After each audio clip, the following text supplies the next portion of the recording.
Hello everyone and welcome back to Rise of Kingdom video. I'm Legend Ronnie and today we have the KvK 2 update. First of all, we started with 4 allies and we are still 4 allies. It was 2338, 2337, 2329 and 2347. So this was our 4 allies. So it was a 4 versus 4 situation. But after long discussions and some kingdoms wanting something and wanting to replacing this and that, it has been a long discussion of leadership, and it has been couple of days of nightmare. Me personally, I'm not in diplomacy, so this is what the diplomacy team is telling me what has happened in there. So right now I can show you the email that it was sent by the king, so obviously it is official again. This is something very normal in KvK 2 when sides are being switched. So our allies used to be 37, 38 and 47 as I was mentioning, and now the 100% confirmed allies is 29, 36, 37 and 47. We did work in KvK 1 with 36 in the past, so obviously 2329 they have experience working with 2336, so that's definitely a solid choice. And now is 37 and 47. Now as a point of view from Imperiums, we used to be 4 Imperiums versus 3 Imperiums and a non-Imperium. So now the things has shifted, so as a power wise we lost. Basically we are now 3 Imperium with a non-Imperium versus 4 Imperiums. So it's a still 4 versus 4 situation. But why this has happened and why all this reason, I just don't want to put anyone in the black spot. Like I said, I'm not in the leadership. The leadership decided and the diplomacy team decided and the other kingdoms that are allies with us decided. If you don't hear word to word, you can pretty much just interpret what just happened there. So by saying something, I can also hear some of the kingdoms. And me personally, I just want to have fun in this KvK. The fact that the allies switch for me doesn't change anything.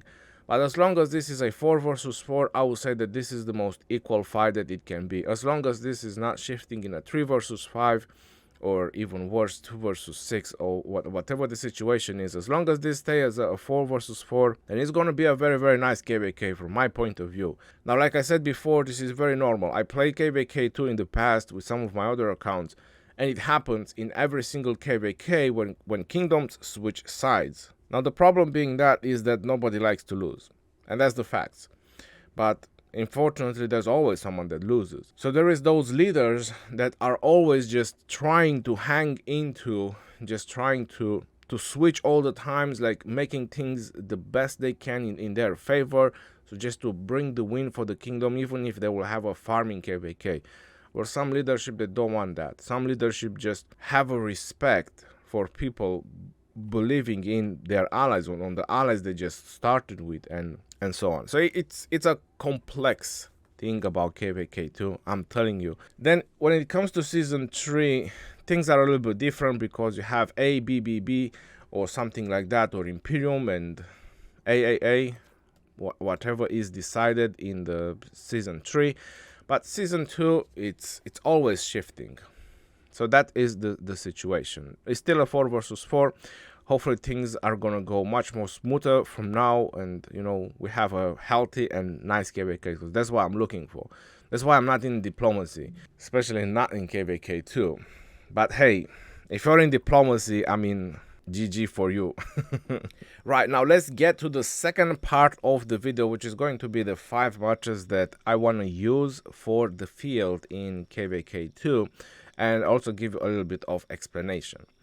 Some things that I noticed from the Season of Conquest and I want to apply it in KvK 2 is that having a lot of buffing and debuffing on the field, it helps a lot. So for example, it might not look some very healthy, some of the matches that I've done, you're probably wondering, hey, what are you doing with Saladin and John or Genghis and Ethelfled? The truth is, this is what I have learned from Season of Conquest.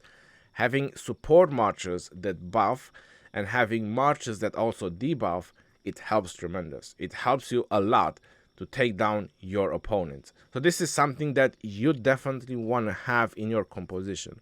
Now, if I would have done something, let's say, more damaging. Let's say I would have used a Mehmed, like right, a Genghis and a Mehmed, or a Saladin and a Mehmed, or I would have done a Saladin and a Genghis, and then I would have brought a Charles Martel, because I do have Charles Martel, or Constantine, right? I could have brought Constantine and John, but the problem is Constantine and John, anything that touches them, they get bad trades. Like really bad trades. So this way, Saladin also does a little bit of damage, even if it's only on the single target. Genghis also does damage, even if it's only on the single target, and they have mobility. Alex and Sansu, Alex has a lot of mobility as well. He has 30% march speed for the infantry. Sansu as a second, I tested this on my alt account on People Please. Super solid march. I wouldn't put Mehmed or any other infantry commander as second to Alex. To tell you the truth, for KvK 2 and 3, Alex and Sansu is legit beast march. Not even Richard. I wouldn't even put Richard. I would prefer to have Sansu behind to Alex, I'll be very honest. So this is the reason when you're looking at my fourth march and you see Saladin and John, because Saladin has a support time tree, so obviously that is a very good rage engine to keep generating rage, and John will just pop her primary skill and just keep buffing and buffing and buffing my marchers so they generate as much rage as possible. Now that definitely doesn't help Edward, and I 100% agree with you. It is what it is. You can't have a win-win situation. The only win-win situation would be if I put Mulan. Mulan is a very nice march to have, and I was really thinking about adding Mulan when I done Genghis and Aethelflaed as the fifth march, as you see on the right down corner, because Mulan on her second skill has some damage reduction. So I was like, my Genghis will 100% be a target.